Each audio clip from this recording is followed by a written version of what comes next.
everybody. Larry Berman here, and welcome to our Berman's Call Overtime. I always liked Bill Maher when he has a show called Overtime, and it's the internet version of it. So Berman's Call Overtime here, and we'll dig down deep tonight in terms of looking at volatility and what volatility is telling us, and how we can make it our friends. A lot of people fear volatility. Volatility is known as the fear and greed index, and so we'll take a bunch of questions on that, and hopefully we can give you some insight there. Our partner companies that help support us and our sponsors for these events: ETF Capital Management, Q Wealth, U Potential, Golden Grove Finance. So thanks to our partners, and especially to our educational partner, BMO Exchange Traded Funds. And tonight we have a great speaker. Many of you will have seen her before. Last year, she did a great conversation with me on, innovation series of ETFs that BMO came out backed by some of the indexes around the great research that comes out of ARC ETFs shop. And I'll introduce Danielle in a minute. But first, I want to thank everybody for this year and over the years making donations to one of our preferred charities. As you all know, we bring you these educational events for no cost to you, and we ask that if you enjoy them, if you find value in them, then dig down deep and make a donation to either one of these charities. You will get a link on the feedback to the webinar, and click those links, and we can track your donations, and we'll be thrilled to match them. So cancer research at Sickkids Hospital, and dementia and Alzheimer's research through the Baycrest Hospital here in Toronto, which is a world-class institution. Give it a Google search and see what they're doing there. It's really great work. And so Danielle, we'll introduce you, and you're no stranger to our audience here. And I think you've got some interesting stuff to talk about tonight by way of one hedging technique, and that is the focus on currencies. So Danielle, please take it away. Great, thanks so much, Larry. Thanks for having me again on Investor's Guide to Thriving. And I love this opening slide because it's a reminder that this is the spring webinar series, and spring is just around the corner. So thanks for reminding me of that. So at BMO Exchange Traded Funds, we're about 26% of the Canadian assets in ETFs. And we really have our partners like ETF Capital Management and our investors at home who believe in us, believe in our products. We thank you so much for all your support over the years. We've been in the business for 11 years now. So a big thanks to you and the partnership and the support. So today we're going to talk about US dollar ETF, but before we do that, I will remind you of our disclaimer. Just a brief note, we are not providing advice tonight. I'm not providing recommendations. I'm really here just to provide education, specifically tonight, on US dollar ETFs and the different types of currency options that are available with ETFs. And again, here's just that chart of Canadian assets, and of course, BMO, about 26% of the market. We can just move to the next slide there, Larry. So Canadians have a few options with currency when thinking about investing in assets that are not Canadian. So whether they're US equities, US bonds, international equities, or anything outside of Canada. And so we call this currency hedging or unhedging. So there's a few options that investors have when they're looking at these types of exposures. So you can hedge an exposure. And if an investor chooses to hedge, what they're doing is they're not taking on the foreign currency exposure.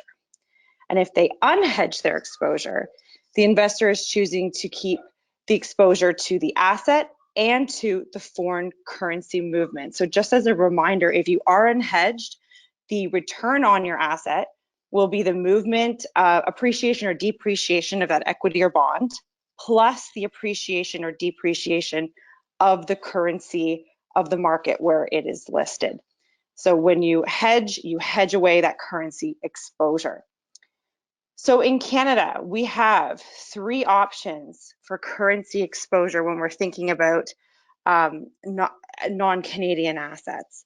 So you can get that local currency exposure, you can get that hedge to Canadian dollar exposure, or today, which I kind of wanted to highlight, is a US dollar denominated exposure specifically for US equities or US bonds. And I also want to highlight that investors have access to these 3 different currency exposures, but there's no added change to the MER or the management fee. They're all offered at the same price, which I think is a huge benefit for investors if you think about the effort involved in having to hedge an asset and roll those hedges over every month. I know Larry is someone who does that often, and he can speak to the efforts involved. So investors don't have to deal with that. Now, when you're thinking about US dollar denominated ETFs, we call these .U ETFs because they're found on the exchange with that ticker symbol extension with the .U at the end of it. And what these are is they're ETFs that they trade in US dollars and they pay out cash flows in US dollars.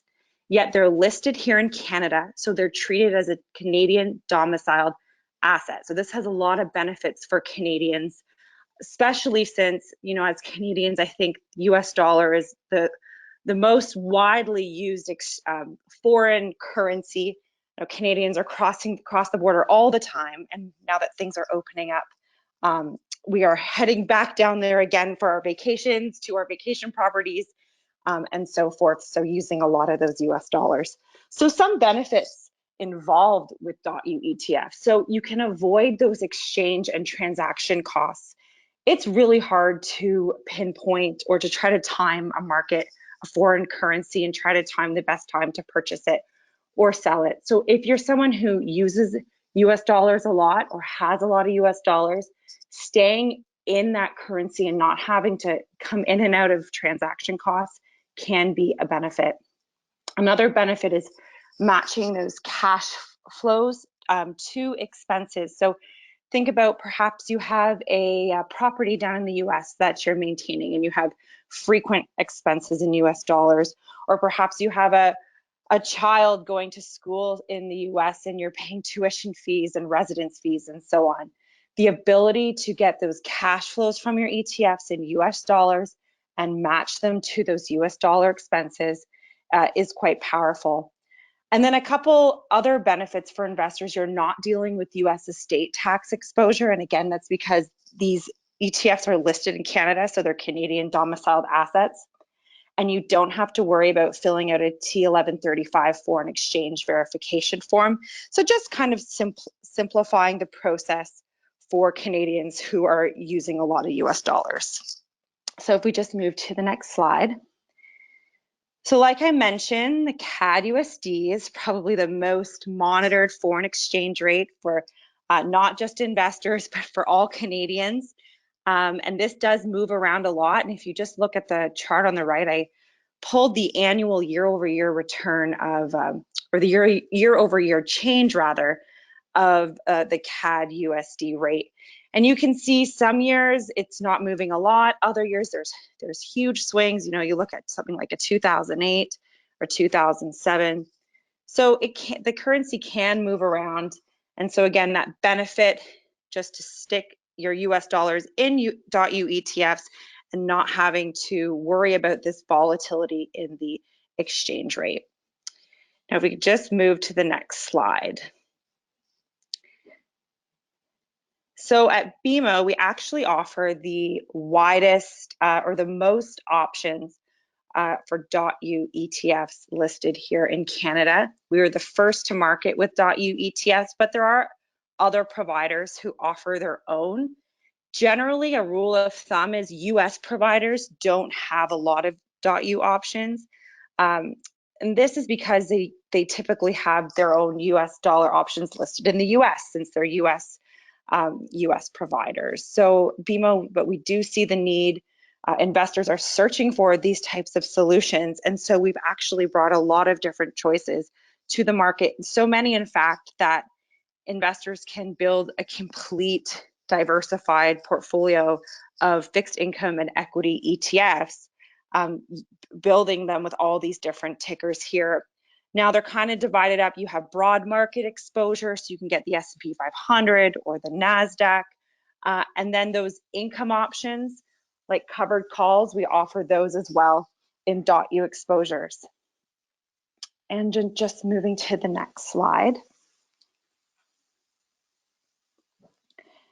So I just want to remind everyone as I wrap up, if you'd like to read more on .U ETFs, our portfolio managers wrote a terrific report. They actually took all those .U ETFs and picked kind of their favorites in terms of broad market exposure and in terms of income exposures. We're calling this our top 5 snowbird ETFs report. You can find this on etfmarketinsights.com. It's right under our education center. And if we just move to the next slide. And if you haven't visited etfmarketinsights.com yet, I encourage you to do it. There's some great investor resources there, a lot of really good educational content, reports. We also offer a weekly webinar. It's free to join. It's live every Friday at 1 o'clock. I am the host. I'd love to see you join us. Tomorrow, we're going to have a great conversation with an economist, Jennifer Lee, and our portfolio manager, Chris McCaney. We're going to talk about navigating through a crisis, how the war in the Ukraine is impacting markets, and your investments specifically from the lens of a Canadian investor. So I encourage you to tune in to listen to that. If you miss out and you can't make it tomorrow, please visit our YouTube channel, youtube.com/ETF Market Insights. You can click subscribe and watch all our content on demand there. Well, thanks so much for taking the time with me today. I hope you learned a lot. Now, without further ado, I'm going to pass it over to Larry. Thanks so much, Danielle. It was a great look at those. I love those snowbird ideas. You can get the great dividends off the Canadian banks in US dollars and clip your coupons and enjoy your warmer weather over the year, which as the years go by, one of the things that I think is a great benefit of COVID, there's not too many, but our ability to work from anywhere. And if you caught the last few weeks of Berman's call, you might notice that I was doing them from a hotel room in Florida, but maybe not, because you didn't really know where I was and we didn't talk about it. But the ability to work from anywhere is really something these days when you have a job where you sit on your butt cheeks all day, I guess, and you can do it from remotely. And it doesn't really matter where you're sitting to manage portfolios. So the foreign currency part is really important. I'll give you a quick little story before we get going here. Had a real life example over the last 24 hours. So we use an option structure called an AKO, which is a knockout strategy where we look at what the trading range might be for the Canadian dollar over some horizon. Typically it's 3 to 6 months. And if the Canadian dollar's within that range, we get paid. And every week we get paid an amount. The amount depends on the volatility of the markets, which I'm going to talk about today. And the amount depends on the size of what you're trying to hedge. So the idea with a strategy like this is that you have two ends of the range. At one end of the range, if it gets hit, your hedge gets knocked out, meaning you have no liability anymore, and you just have an option that pays you every week. Now, these are things that individual investors can't do. They're institutional, they're designed for pension funds and people who have foreign currency exposure, which we do in all our portfolios. So going into today, where the Bank of Canada was going to do the monetary policy report, we had Jerome Powell speaking, and the Bank of Canada just raised interest rates. A lot of focus on what the Canadian dollar would do. And our last series of options expires next week, and we want to put a new structure in place. So we were pricing it up, and based on our parameters for ranges, we determined that 126 was going to be the strike level that we would execute this option. And so last night, before we went home for the night, I had a call with the trader at National Bank, who was our counterparty in this case, and we were talking about the ranges. And he says, "Well, what we can do is we'll do a delta order, and we'll put it in, and we'll structure it as an option. And if by 10 a.m. tomorrow morning we're below that level, you get that fill, and if we're not, then you get paid, right? And this is generating yield off of that option strategy. So rather than just leaving an order at a certain price for me to get filled, I wrote an option and I took that premium. Well, what happened overnight was the market went down, it went through that price, and I had a limit order there because currencies trade 24 hours, unlike stocks. I would have got filled. By the time we got back in the morning, we were up here. And then Powell started speaking, and the monetary policy report came out, and it wasn't hawkish. And then markets started selling off, and the Canadian dollar went up here. So I took the premium in, but I didn't get filled.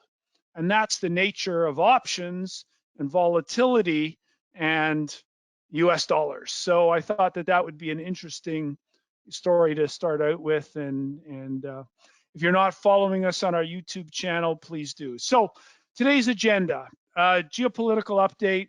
That obviously people want to know what I think of is kind of going on and what it means and what should we do about it and so forth. So I'll give you a little of my updated thoughts from a week ago, and recall a week ago today was the first attack of Russia invading Ukraine. So, and then we're going to look at what some of the volatility indicators are telling us, do a little bit more of a deep dive on some of the charts I presented on Monday's show, and then a couple of ideas how we can use volatility and options basically in our portfolios to either hedge, speculate, or generate yield. And that what I was telling you just now was a little bit about how we speculated on what might happen with the Canadian dollar to our hedge, and we earned some yield while doing it. So we had all three elements going in our currency strategy today. And then we'll go into Q&A. So this is Vladimir Zelensky's family. And I think it's important to understand the story of this guy, and it's really fascinating. I found a great link here. Putin has called this guy a Nazi. And to someone of Jewish faith like myself, that is, it's the most offensive, derogatory comment someone could make. And so I think it's important to understand motivation for people and why they do things. And so I would encourage you to look up this link or use it on the handout that we send out tomorrow to read a little bit more about his story. But he was offered a ride out of Ukraine. Putin's gunning for him. Putin wants him out, dead or alive. He's basically said that. And he came back and said, the fight is here. I need ammunition and not a ride. And literally in the last week, this guy's become a hero to the world. And, he's a father, like many of us are, and he's a husband. And he just happened to be, I like Shakespearean in nature, because Shakespearean, all his plays were comedies, were history stories, or were tragedies. And this guy's story has all of that. He started out as a comedian. He married a girl he went to primary school with. It's just an incredible story, where he was actually the president of the Ukraine on a TV show. And that snowballed and it was popular, and a political party started. Basically, we're in the middle, we're common sense, we want to make good suggestions. And, if I could do that, I would here in Canada, because the political divide to me is absolutely off the charts insane. From the crazy stupidity of Donald Trump and what he tried to pull, and fool people that he was working for them when, all the time he's only working for Donald. And this guy seems like the real deal to me. And it's a real tragedy what's happening here. But understanding the history and the story of Ukraine and Russia and the involvement, and it's really important to get that context. But sadly, when you listen to the geopolitical talkers, that at the end of the day, Russia's going to get what they want here. And a lot of good people and brave people are going to die trying, and it really is a tragedy for the world in lots of different ways. Powell was asked today by the senators about helping with inflation, and the inflation we have today is supply side stuff, and there's really nothing the Fed can do to create more microchips or now to lower the price of wheat. Russia and Ukraine combined produce something like 30% of the wheat on the planet. I saw something today or yesterday in a story. Neon gas. Who thinks neon gas is important? Put up your hand. Well, you wouldn't think it's important, but apparently in the manufacturing of microchips, neon gas is like a key part of being able to sanitize and produce these things without what's the word I'm looking for? Debris getting into the process. And 40% of the neon gas in the world comes from the Ukraine. So we're going to continue to have supply side challenges. You are hearing companies from A to Z today not only want to divest of relationships with Russia, but saying, hey, we get this stuff from that part of the world, and we're not going to be able to get it on a reliable basis anymore, and therefore prices are going up. Good friend of mine is in the baking business. Wheat, corn, sugar, you name it, everything's going up. And he just said prices are going up and they're never going down again, right? Once you raise the price on your loaf of bread, it may go on sale, but it's not, the cost base stays up. And so this inflation issue is going to be a lot more stickier. And again, with all the debt in the world, it's going to be a big challenge for the central banks to fight it here. One of the senators asked Powell if he was willing to do what Paul Volcker did to crush the inflation of the 1970s. Now, we're in the early days of this. These aren't the inflation of the 1970s by any stretch, but a recent union settlement, 6% wage gains a year over 5 years. I mean, you're going to start to see that. I think it's egregious that Major League Baseball is going on strike, because I think these guys get paid well and they really don't need a union anymore. But nevertheless, you're seeing it everywhere. And if you're a Starbucks aficionado, and I'm not, I'm a Diet Coke aficionado.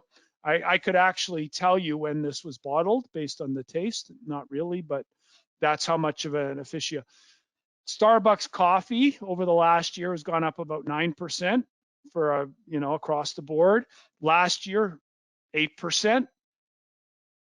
That is going to persist for quite a while, I think. And so, I heard comments today from J.P. Morgan, Goldman Sachs. Oil prices 120, 180. They're throwing all kinds of crazy numbers out there. You've got the U.S. on their back heels trying to do a deal with Iran. you don't want to do with it a deal with Iran and their nuclear ambitions on your heels. You know, it's not the ideal situation, to be sure. But to bring on an extra million barrels, where if the world really says, Russia, we're not taking your oil anymore, so I think China will take it, and there'll be some other countries that will take their oil, and maybe they can sell what. But you've got some big challenges there. Germany's probably going to have to roll back and open the nuclear facilities again. Not that that's a bad thing. I think that's a good thing, but you know, counter to their plans of you know, put in place after Fukushima. So you've got all these things coming. You know, Buy America. If you will listen to Biden's State of the Union, we're going to put a lot of money out there for people, but you got to buy America. And you know, somehow he thinks it's good for cost and keeping costs down to Buy America, but he's out to lunch on that. People get paid more in America than they do in emerging worlds to produce products. And the onshoring, the just-in-time inventory, all that coming back home is more inflationary. Now, make no mistake, the rate of change of inflation is probably not going to keep going up, and it's probably going to peak very soon. A huge part of the increase in CPI rates have been related to rents and car prices, and something like 40% of the increase is related to those two factors. So that's not going to persist. But other things are going to come back in to move the needle. So you're going to see inflation remain way stickier, way higher, I think, for a number of years here. And it's just going to present big problems for capital market valuations and everything else. It doesn't mean you go out and sell everything today, but it does explain kind of the message that I'm getting from looking at some of these charts. So this is the bottom chart here is the blue, which is the current VIX futures contract, which rolls over every 30 days. And then the fourth VIX futures contract, which is the expectation of volatility for the month 3 months from now. Okay, so what is in the futures price for the next month of volatility compared to the expectation for that 1 month volatility 3 months from now? Okay, and historically, when we look at market declines, so the S&P 500 on a log scale on top, and we put it on a log scale because there's been such dramatic moves over the last few years. And you can see during market setbacks, we see the current VIX futures, the anticipation of volatility now compared to what it will be 3 months from now, inverts, curve inverts. And historically, these are always very good buying opportunities. And you can see in 2017, the blue line in the middle measures by way of standard deviation how much the blue line is above the red line. So by turning it into a z-score or a standard deviation, we can go back in time on an apples to apples basis and say, what is the current expectation of volatility for the next month compared to the future expectation of volatility? And what does that mean for market bottom? So what we could see during COVID, the massive decline in markets over a short period of time caused about an 8 standard deviation move in volatility, current relative to future. On an absolute level, the degree of volatility that went up, you can see there. But look at what happened when the volatility futures market blew up in early 2018. If you remember, we get asked a lot about, should I use VIX ETFs and how can I use them? I'll talk a little bit about that later on. But you can see the relative difference. But that was like a 13 standard, a 12 standard deviation move. compared to what happened during COVID. So that was 1 or 2 days spike in vol because literally the ETFs had to be liquidated and there was just massive forced selling versus something that happened over a couple of weeks and built day by day by day as the news flow came out. So you get a sense of rates of change, how fast volatility can move. So I equate VIX and using volatility in your portfolio strategies to someone like a brain surgeon or a back surgeon. And I've got to have back surgery very soon, so I'm looking for a good surgeon. Where if you're in there with the scalpel, you got to make darn sure you don't cut the wrong thing. And that's using volatility. You've got to be so precise in terms of how to use those contracts. And you have to understand the relative movement between volatility today and the futures curve. So on average, about every month, the expectation for volatility normally is that volatility will be higher in the future. And what that means is the red line is almost always higher than the blue line in the normal state of things. But then what you have to look at is the absolute level of volatility, the VIX.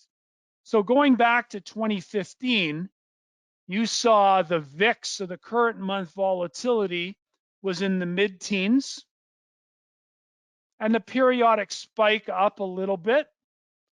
But when it spiked in 2017, and right, you could see the spike in volatility there. But relative to what's going on now, then in 2018, you had a little bit of a notch up. So that the average blue line and the average red line moved up just a little bit. So the base level of volatility ticked up. And then in 2019, again, the average blue line, if you run your eyeball through that, and the average just a little bit higher. And now what we're seeing is it's pretty significantly higher almost on a permanent basis. And so what does that tell you about the state of the market environment? That people are paying up because they fear whatever risk it is. And of course, most recently, it's been, what's happening in Russia and the Ukraine. But the spread between current volatility and future volatility are moving, more in lockstep today, which is, again, also very, very interesting to see that.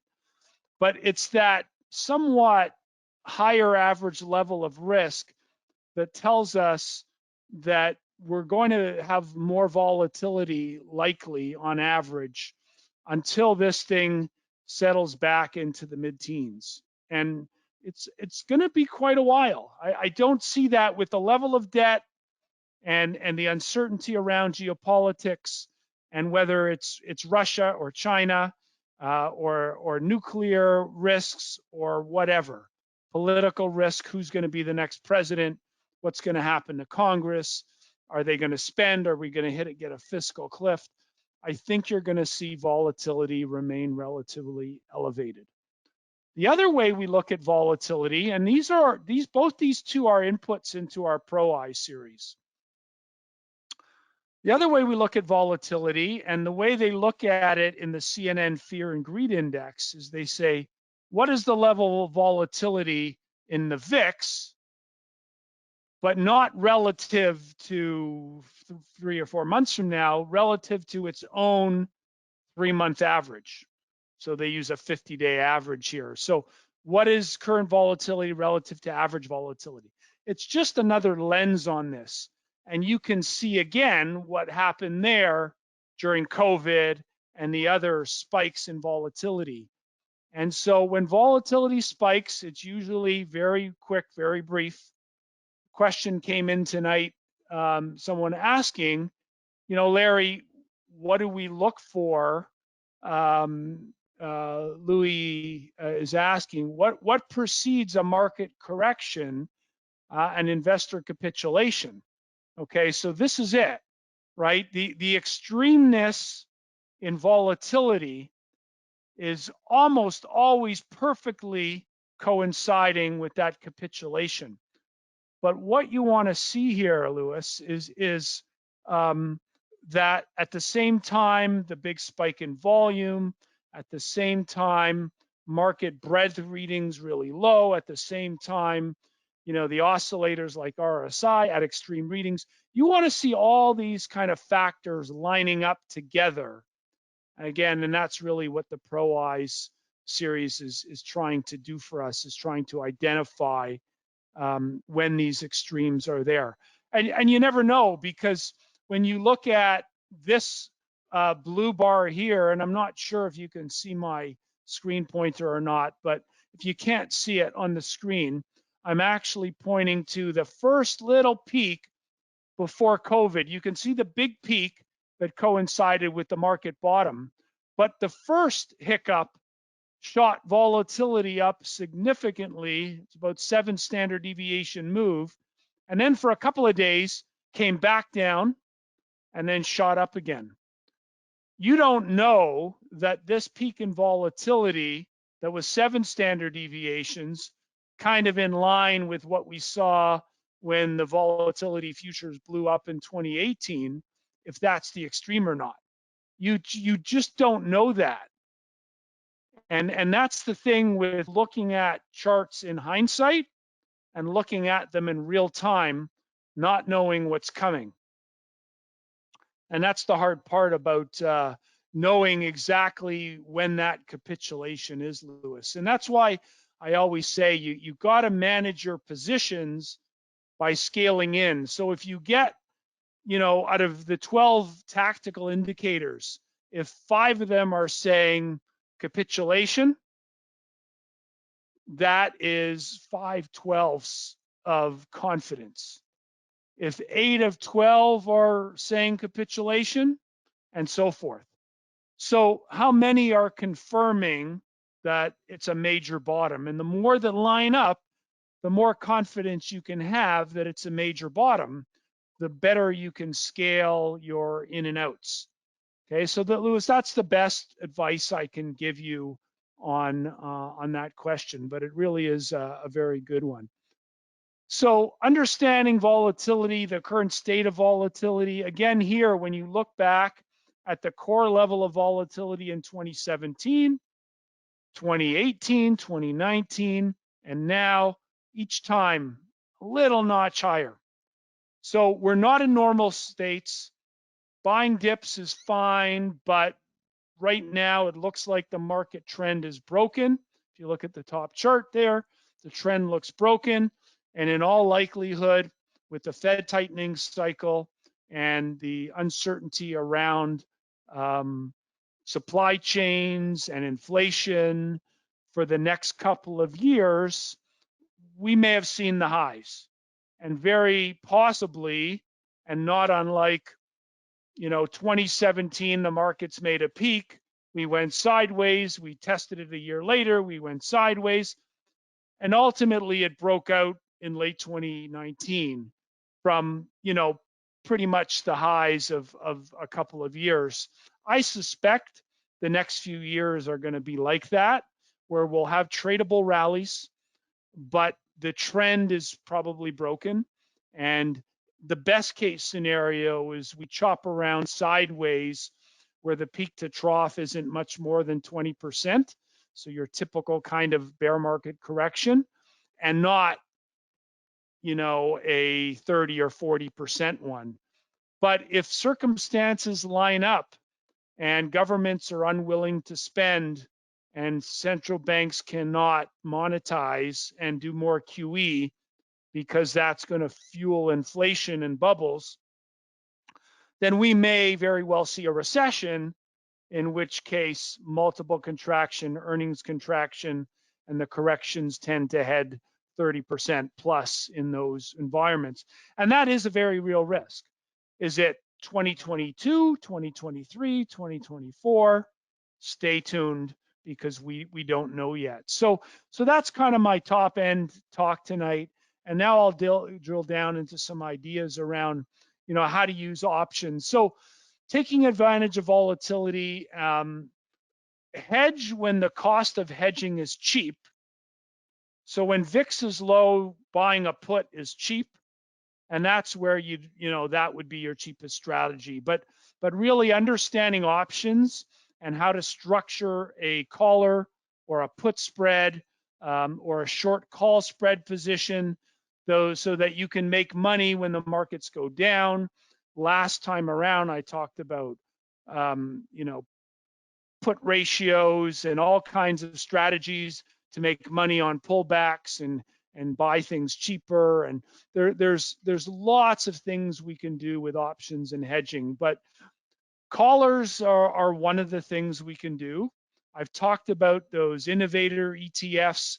I told you last year we started having the ability in ZZZD and other funds we run for BMO to start using callers and put spreads to protect and lower the volatility in portfolios. And you can see if you're looking at ZZZD over the last year that we're extracting a very nice dividend, and the volatility has been really well managed. Question came in about the Russian exposure in ZZZD. And so we have about 20% of the exposure in the portfolio exposed to emerging markets. And I'm happy to say there's almost no exposure in the dividend fund to Russia. Now, there's incidental exposure because in some of those good European ETFs that have banks in them and maybe BP or Shell Oil, that indirectly has exposure to Gazprom and Rosneft, and you may have heard that those companies are going to be divesting of their Russian exposure. So no direct exposure, but there's all kinds of indirect exposures. But thanks for that, and that's a very good question. So how do we then take advantage of using volatility to hedge? And I just want to give you some thoughts here. So tomorrow is non-farm payroll day, U.S. employment situation, the most important economic number of the month that comes out of the biggest economy in the world. And so based on where the S&P 500 cash market closed today, 43.63.54, we're right in the middle of two strike prices. And so 43.65 option, 43.60 options that expire tomorrow, okay? So these expire tomorrow. They are priced overnight with a premium, and you can see the premiums of the calls on the left side and the puts on the right side. At the money there, $24, $25, $27, $23, $26 in that range. And so you're on average, there's about a $25 premium on either side. So that's 50 bucks based on a 43.63 price, $50, 43.60. You're looking at about, I'm rounding here, folks, 1.2% in terms of the expected change. If you're looking at a VIX or a volatility reading, annualized of 15.87%, so a normal VIX, the long-term VIX and standard deviation of the S&P 500 is around 16. You go back 100 years, that's about the average number. It changes over time depending on what's going on in the world. It's been running higher. The implied volatility overnight, if you look at the IVB, IVA, IVM, so that's the implied volatility of the price of the bid, the implied volatility of the price of the ask, and then of the mid price.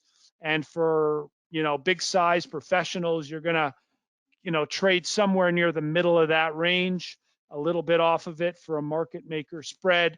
So you're looking at an implied vol on the call side of somewhere around 28, And of the put side, you're looking at similar volatility.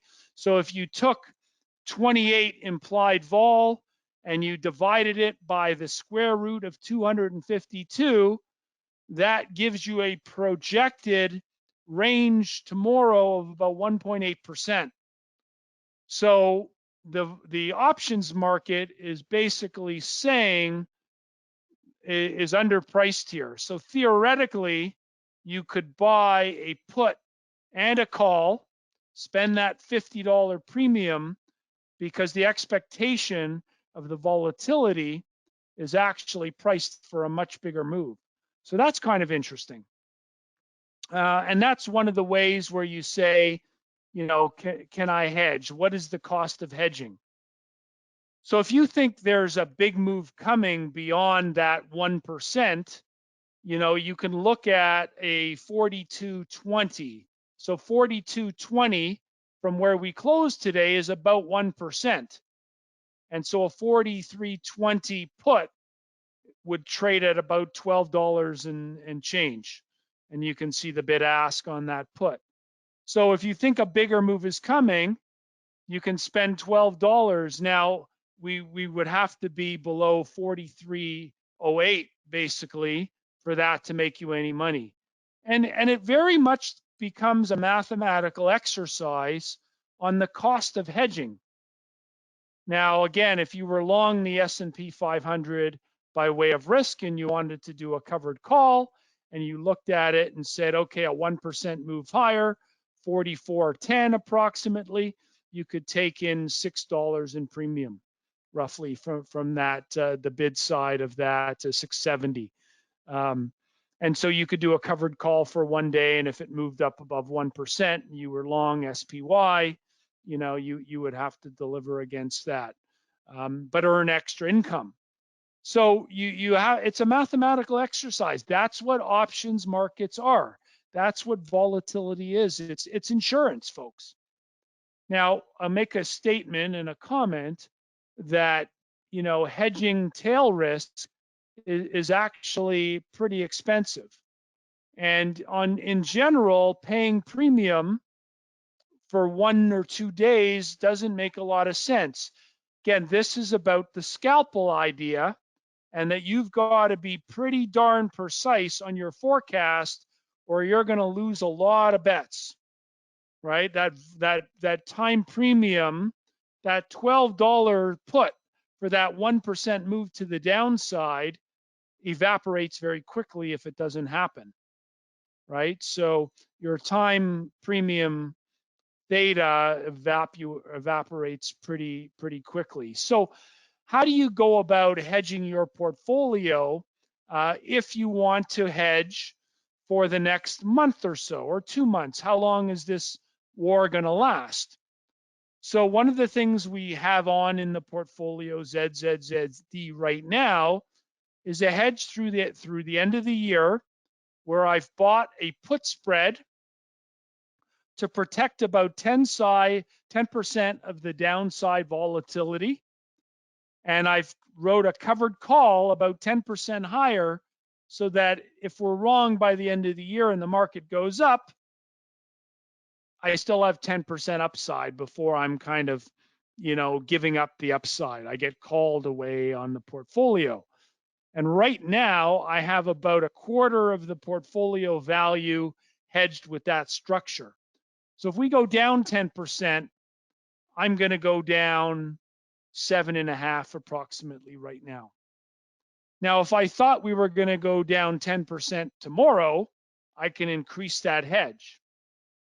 But I'm not doing it with Friday's option price, because if I'm wrong, the time decay wipes me out completely, and it gets very, very expensive. So if you're hedging a portfolio, the cheapest way to do it is with a much longer dated option strategy that can overlay the portfolio, dampen your volatility. I like using the cash market because it's cash settled against the value of your portfolio. You're not going to get put or called away on your positions. So from a tax perspective, it's a lot more efficient to do that, as opposed to getting put and call different positions and things like that, as a hedge. So what's volatility telling us now? It's telling us it's elevated, right? Volatility implied is pricing in a lot more than what's actually delivered. And that's what we're seeing in the short-term volatility compared to what's being priced down the road, longer-term volatility. So there's a lot of premium in protecting short-term moves. And that stays in place until the market is confident. So next kind of ways to use volatility and understanding it is the speculating side, and that is often paying premium. So when you're paying premium, you've got to be much more precise on your call. This is different than what a whole universe of new traders to these platforms and speculating on meme stocks that are moving at crazy volatility levels, and you're really trading gamma. We talked about that last year.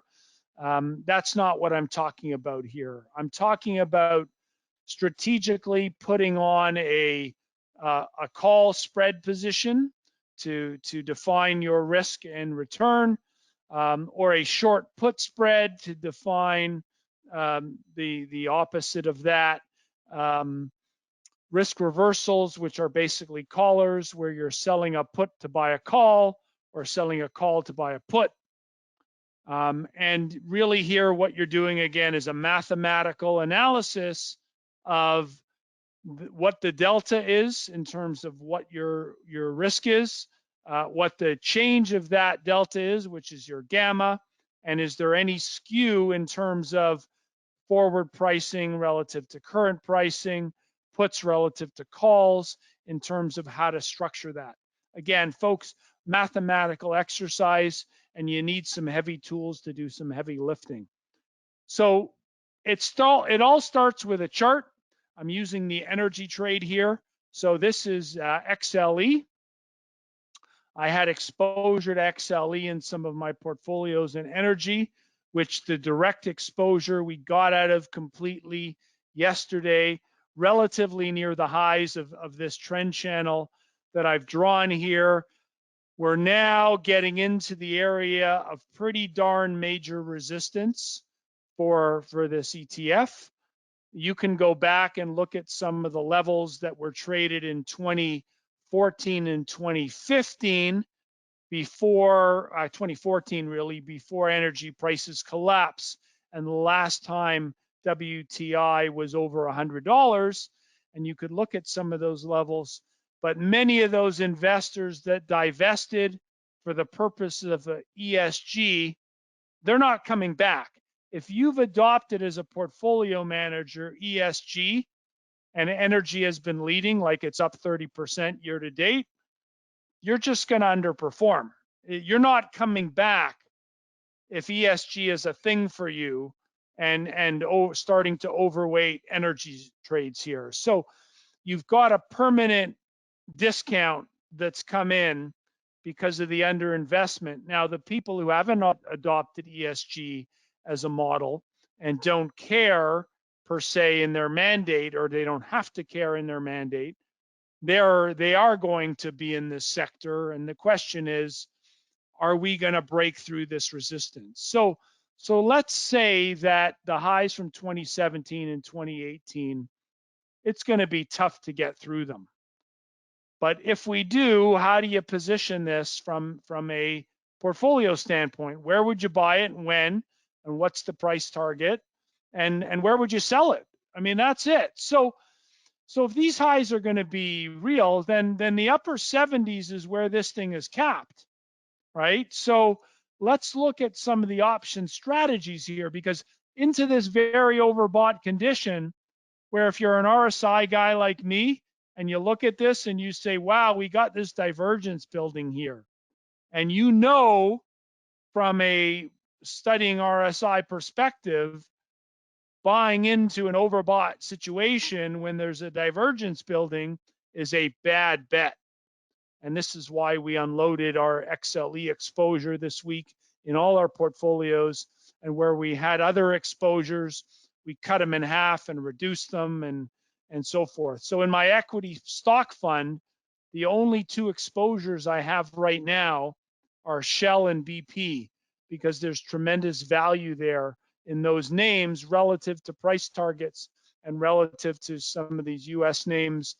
I was in Tourmaline, I was in Parex, and we sold out of our Canadian E&P names too, where there's a lot of leverage. So I think within a couple of days here, we're going to see some sort of, maybe weeks, but days likely, some sort of, okay, Putin's got what he wants, he's got control of Kyiv, and he's going to come to the table. And all of a sudden, everything that's spiking because oil prices are going up are going to reverse, including some of that, what's going on right now with the Canadian dollar and so forth. And so that should be pretty interesting here. So let's have a look at the option pricing here. So going back to this chart, if we're going to get a pullback here going into the summer, let's make that assumption that XLE can come back into the mid to low 60s. What does that look like from an option standpoint, looking at the June options? So if I think we're going to come back to that trend, right now I'm writing puts to buy oil stocks and oil exposure for June in the $60-$62 range. So that, right now I'm going to earn, assuming the last trade is where I can trade it at today, and I'm not sure it is right now, but I would earn about 2.5% waiting to buy the XLE at $60 by June. That's pretty good income and not exposed to a lot of risk, and I'm buying the dip. So if you're in the mindset where you want to buy the dip by June, I can take in, let's call it $1 or $1.50 right now. So how can we spend that $1.50 on a call strategy, trading what's left of the upside potentially? And let's go back and look at our chart again. So let's say you're in the mindset where we're going to break out here. Well, if the top end of this trend channel is true, it's going to be tough by the middle of the year to get through 80, and wouldn't you agree with that? Okay, so again, looking at the chart and what's possible, if 80 is our upside here, looking at these options, I can buy a 75 or a 72 call at 580 and sell an $80, and that's going to cost me $3 and change. So I could buy that. I can use the premium that I'm earning from the selling the put at 60. So now I've got a structure on where I'm going to buy it at 60, and I want to be happy about doing that. Remember, we were only there a few days ago, literally a few weeks ago, actually, before the war broke out. Let's go back and look at our chart again. War breaks out. Okay, what happens here? So we were at 65, war breaks out, we spike up. Prior to the war breaking out, but in anticipation of it, we were down at 60. So there's a pretty good chance that if things normalize here, that XLE comes back into that 60 range, oil prices come back into the, 70s, 80s, where they were. And if that is the case, over the summer months, more strategic reserves, they do a deal with Russia, they're still supplying the world market, who knows? But those are the things you got to think about when you ask the question on Berman's call, should I buy this or not? And that's my analysis here, which I'm trying to share it with you. Another way of doing this is if you think that we can break out here, if you have a $100,000 portfolio, you can spend 1% of your portfolio. So you're going to buy a call spread of 80 to 85. It's going to approximately cost you mid to mid about $1. So you can buy 10 units and that's going to cost you $1,000. And if it's at 85 by the time options expire in June, you make $5. So that's going to be worth 5%, and now your portfolio is worth $105,000, and you're up 5%. If you buy XLE today at 73, and we're at 60 by June, you're down 15%. You're down $13. It's closer to 20%. So versus the buying it now, you can use options to speculate, to hedge. Where should I buy it? Where should I sell it? And limit your risk. And if you're wrong small, right? I'm long 1%. So what if it expires at $78 and we're at the top of the range? You make no money, your options expire worthless, and XLE is higher. So you've got to say, where is it going to be? And this is what I'm saying about being pretty precise with your calls and your forecast. And that's always the thing. You got to make a call. So what's the call? And what am I doing today? I'm out of completely my risk on the cash market. And now, given the risk return analysis that I'm looking at that chart, I want to use options to buy a dip or a call spread to limit my risk in terms of further upside here. Okay? And that's how I'm thinking about it now. And then finally, to generate yield. So if you're long the XLE and you want to maintain your exposure to your energy stocks today, look at where the calls are trading for a couple months out and where you might be comfortable selling those names. So if you're long XLE today, an 80 call, 7.3% you need of your portfolio to sell one XLE. So if you were long 100 XLE, in order to use options, you need to have a full size on. So 100 XLE at $73 is $7,300, 7.3% of a $100,000 portfolio. If you write a call for 80, you're going to add an extra $249 less the cost of whatever you pay to write that option. And so that enhances your return, 25 basis points, give or take. And that's what's available today based on the volatility. And so earning premiums while you wait is something that at this point, given the overbought nature of that market, might be something that you want to consider. So that's it, a little bit on my deep dive here and a couple ideas there. Again, I'd love to be able to spend a lot more time on this, but everybody has questions. We have roughly a half hour for questions. Let me dig into some of the ones that have come up already. How can I determine the sustainability of dividends or cash distributions? So I spent a lot of time studying markets, and I spent a lot of time and effort studying for the CFA exam. It took the better part of 3 years of my life, and that gives me the tool set and the skill to be able to dig into a company's balance sheet, an income statement, and it's all about them being able to generate a sustainable cash flow to feed that dividend. So if a company is borrowing and leveraging up and they're not generating enough of free cash flow to sustain the dividend, then at some point down the road, folks, that dividend is going to be cut. So the profitability and the stability of income is a very, very key test. So I'll use BMO as an example. Again, our educational partners. When BMO creates a high dividend covered call ETF strategy, part of selecting those stocks are the sustainability of their dividends.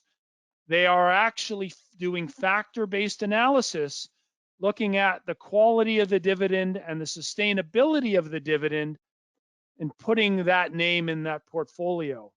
That doesn't guarantee it by any stretch of the imagination, but they're buying the better quality dividend payers. So have a look at what's in ZDV and have a look at what's in the the stocks they're using in ZWU, and have a look at what the dividend payers they're using in ZWH, and look at those names and have some comfort that some of those dividends are sustainable. But if the way you're selecting stocks is looking down the list in the newspaper and saying, oh, there's a big yield, I'll buy that one,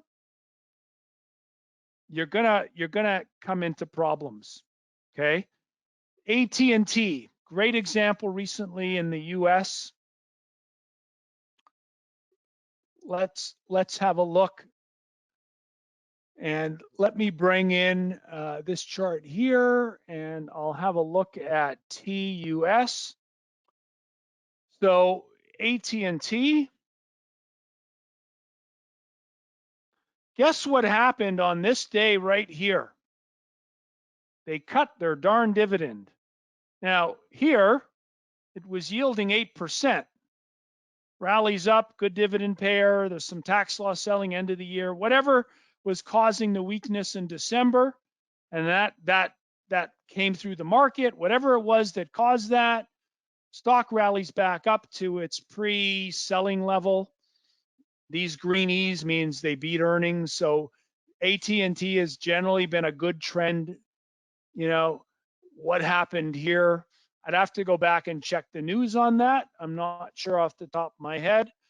What's this histogram at the bottom?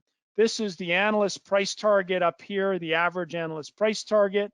I like to see a 20% difference, so $5 in this case, based on the stock trading at 24. I've got 20% upside. I'm happy buying it, but right now it's not yielding 6 or 8 anymore. It's yielding half of that. They cut the dividend in half. So when you talk about dividend sustainability on a stock that's paying 6, 7, 8%, those dividends are going to be very, very tough to sustain in the long run.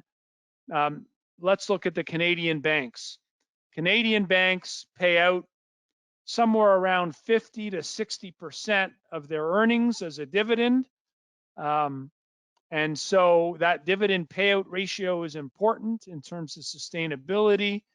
They're not increasing it. They've always kept it, over decades in that kind of range. So the question is, are earnings going to be able to support that payout ratio? And how stable are the earnings in Canadian financials? And they're actually pretty darn stable. We'll go through periods of recessions where those earnings will get hit, the payouts will go out. The banks have generally been able to keep them. So the stability of income is really, really important. And so how stable is that income? That it really is the test. And when that dividend is at risk. Now, I owned AT&T. I was buying it into this weakness. I liked the yield. I wasn't buying it for the yield. That was a bonus to me. I did think it could get back towards the price targets. As you can see, when stocks get above their price targets that the analysts think it's worth, I don't care what the street says, whatever. I don't want to own that. I don't want to own a stock where the consensus is that a year from now, plus, it's not worth 20% more than it is today. That to me is a value metric, and it's a comfort thing. So I don't play the growth game. I don't play I don't play that. I look for value names and I buy them. And right now, AT&T is a name that I want to be buying into the portfolio. So great question there. Next question here.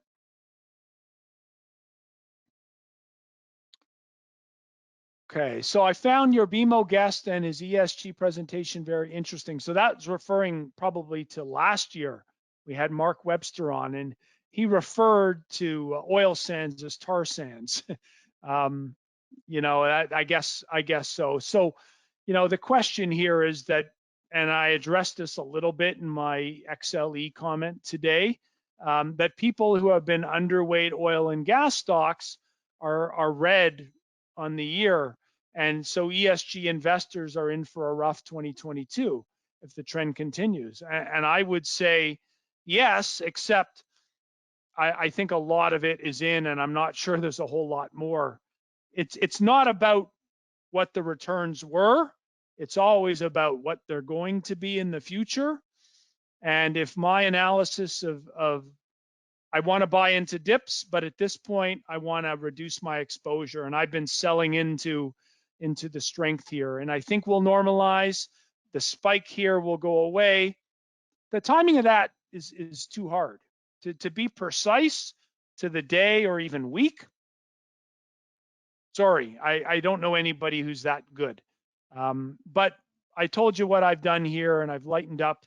But yeah, the guys who are ESG focused, they don't have energy in their, or they have less of it. Or as I did my presentation last year, you might remember that the top ESG rated stock in the US energy sector is Chevron.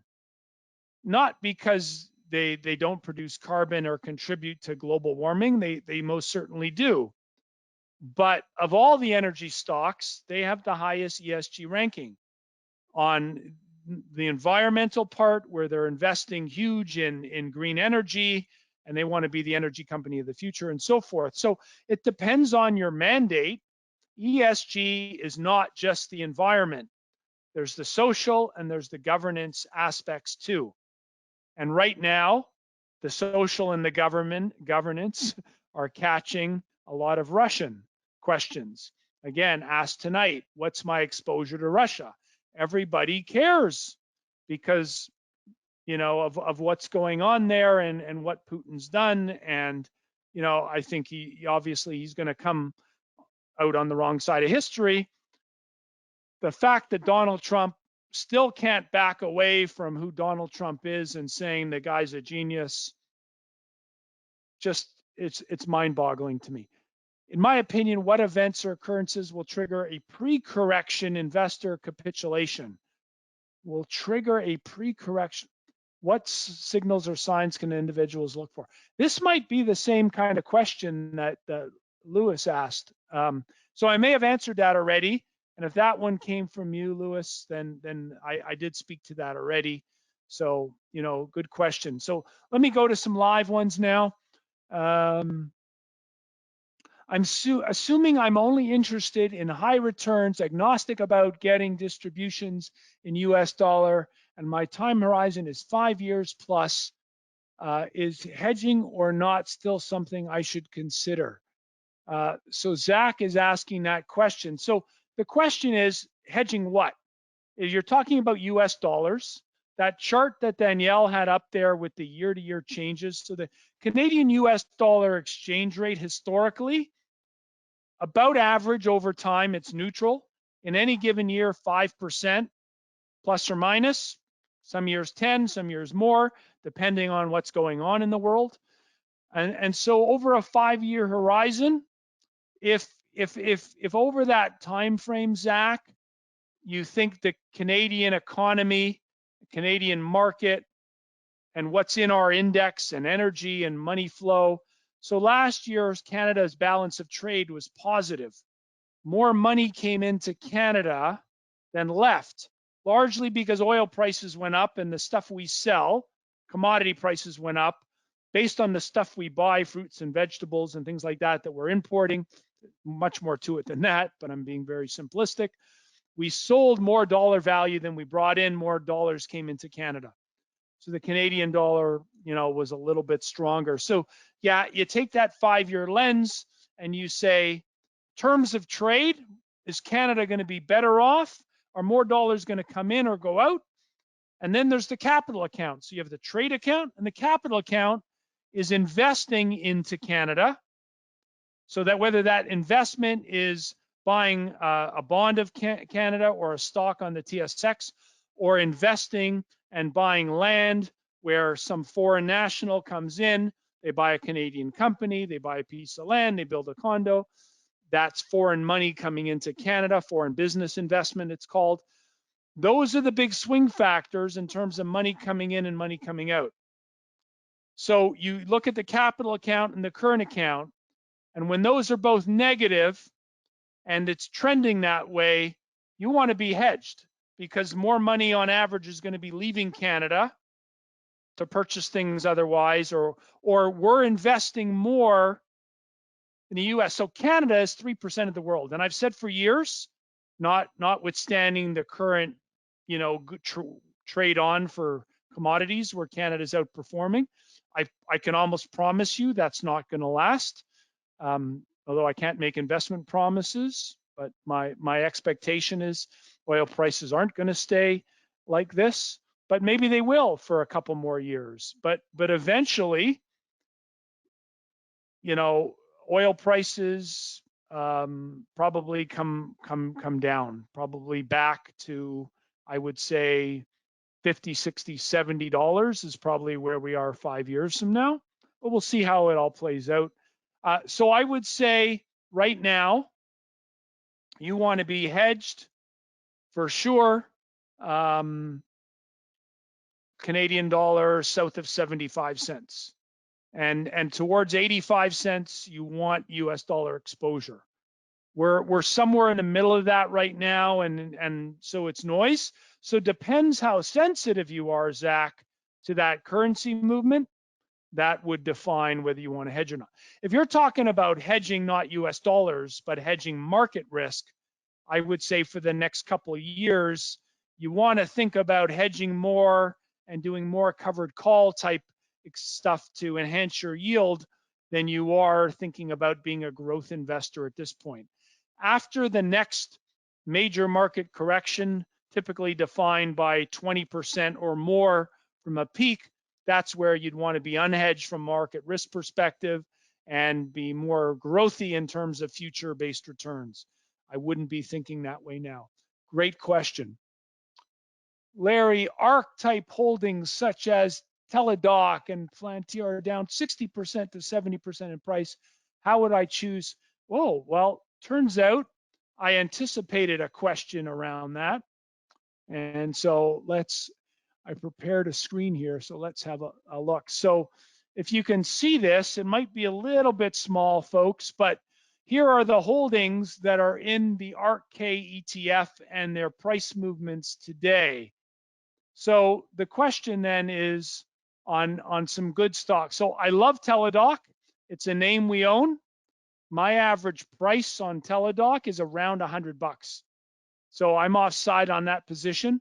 I have not bought Palantir yet, but again, it's a name that I think Cathie Wood has been selling, if I'm not mistaken. CRISPR is a name that below 50, I start to get interested. I don't see Palantir in this portfolio anymore, so she may be fully divested of it. So let me go back to my last screen here. Sorry. And let me put in TDoc. And let's have a look at the picture because picture's 1,000 words. So interesting, Teladoc up here, where Cathie Wood was telling us this stock would never go down, and a lot of these ARC names were through the roof, trading well above what analysts thought the company would.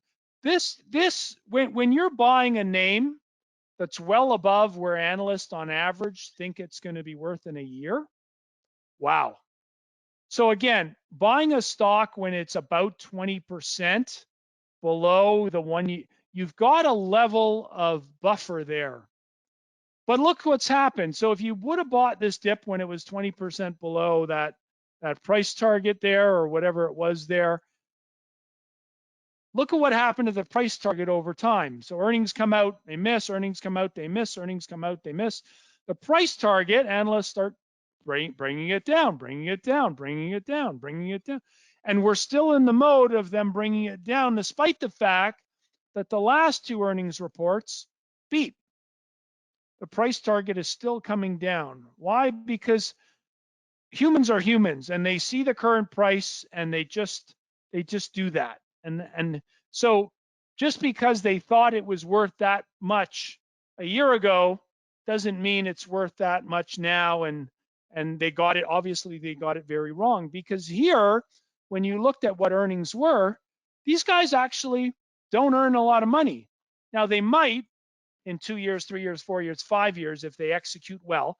And this is what Cathie Wood does. She tells you what Tesla is going to be worth in 5 or 10 years, and all of a sudden people start wanting to pay that today. But when we go risk off and the market doesn't have the environment where they're willing to pay crazy amounts of money for what might happen 5 years from now, these stocks get absolutely crushed. And there's no evidence at the moment that Palantir is going to be, so my average is 100. It's a 1% position for me, okay? When I have full conviction and I love something, it'd be 3% in my stock portfolio.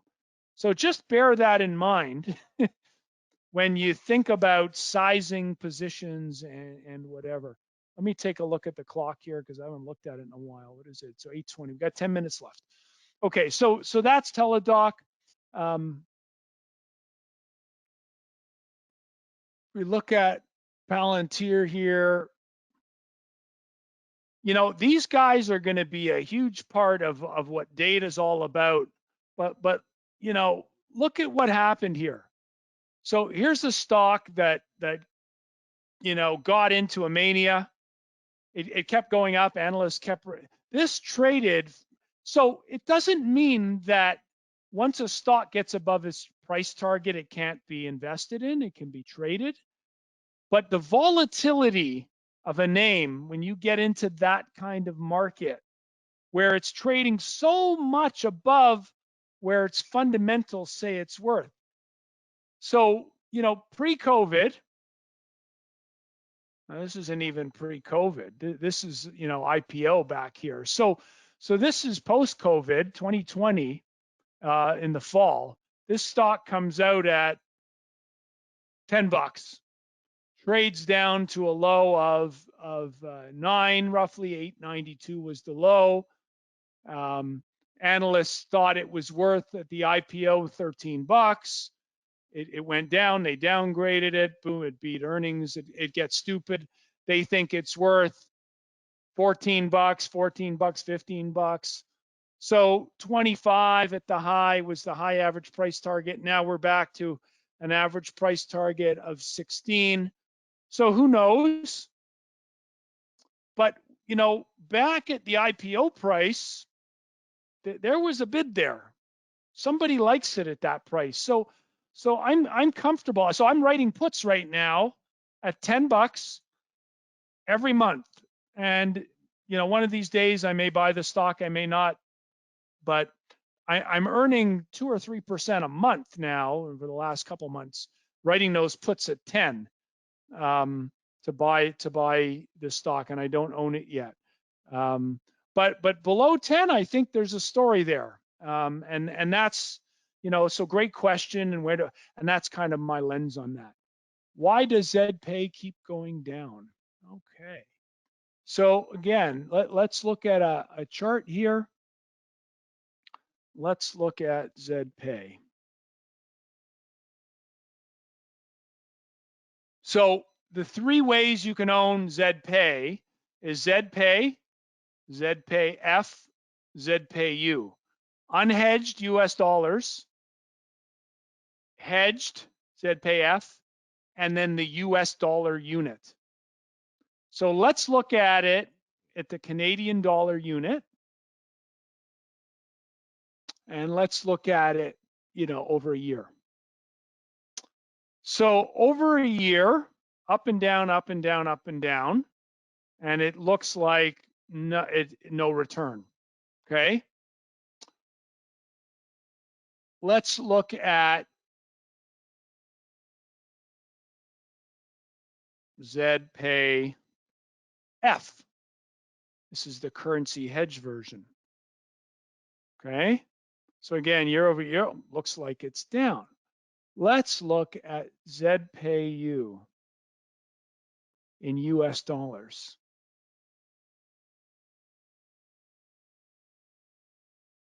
Okay, so now let's look at the total return, including dividends over the last year. So there's Zed Pay U, there's Zed Pay, and there is Zed Pay F, currency hedge version. And let's put FXC, which is the Canadian dollar currency ETF that trades in the US.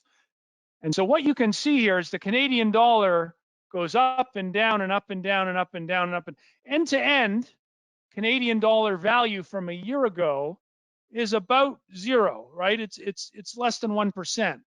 So the three different returns end to end, okay, end to end, are very similar. But as the Canadian dollar is going up and down, the difference between hedged and unhedged versions swings. And that's why Zed Pay, up and down. So what is Zed Pay returned over a year, end to end? It looks like it's about 5%-ish. So it hasn't been great, but let's take a little bit of a dive here into what kind of exposures you have in Zed Pay. So what we're doing now is we're doing a portfolio analysis, and what we end up seeing here is that info tech, so not classified, what it's showing there is that's cash. So that's cash that they have in their portfolio that's covering the puts that they're writing. What the exposure here is showing is that these are the long positions. Visa, Microsoft, Adobe, PayPal. It owns a lot of FANG names, guys. Okay. So then let's look at FANG. So it's not just Qs, but let's look at QQQ, because a lot of those FANG exposures, right, are QQQ. Come on back here, guy. QQQ. And now let's do our comparison of QQQ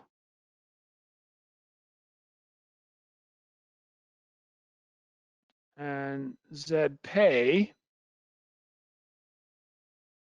Let's look at the US dollar version of that to compare equally with QQQ. So really from here, right? So from last summer, the big tech names, QQQ, that is a big part of the portfolio, has basically been sideways, flat. And you can see here that when Zed Pay went up, QQQs were going up. They get called away. You don't get the same type of upside. It's not that kind of strategy. Again, Qs rally, Zed Pay goes up a little bit, consolidation choppy, Qs rally again, Zed Pay goes up a little bit. And now the last few months, the NASDAQ's been leading down, and there you go. So maybe that explains it. Maybe it doesn't. Hopefully it does. Larry, you should start a new political party. Reach out to me privately. I'm thinking about it. I would love to start a center party that's called the Smart People Party. Not Maxime Bernier's People Party of Canada, because that is not the People's Party of Canada. That is the hard right-wing Party of Canada. We need policy that's going to help create solutions. And there's just too much polarization in it's just staggering. Anyways, won't get into it any more than that. Where are the opportunities to invest in markets today, or should we wait for Ukraine crisis to settle? So that is a really good question. And I like to look for value and oversold, and maybe I can show you very quickly, folks. This is going to be a little bit numbing for you, but this is my global stock portfolio. fund. It's not available. It's only available to internal clients of Q Wealth and ETF Capital Management. We factor filter 800. Well, we filter 2,000 stocks globally, and we end up with 800 in our universe.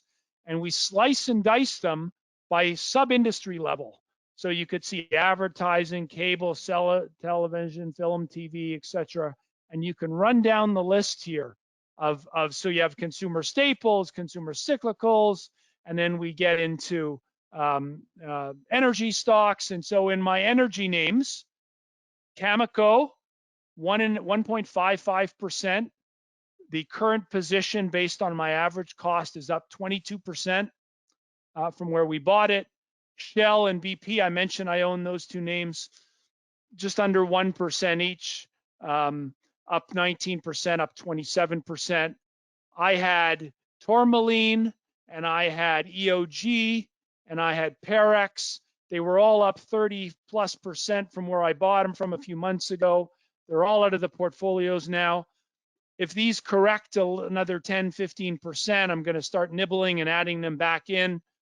Here's my price targets. When these are lit up in green, I got 20% upside. I look for my RSI. Are these oversold? I got a lot of metrics we're looking at in terms of the sensitivity, the dividends, you name it, we're looking at it.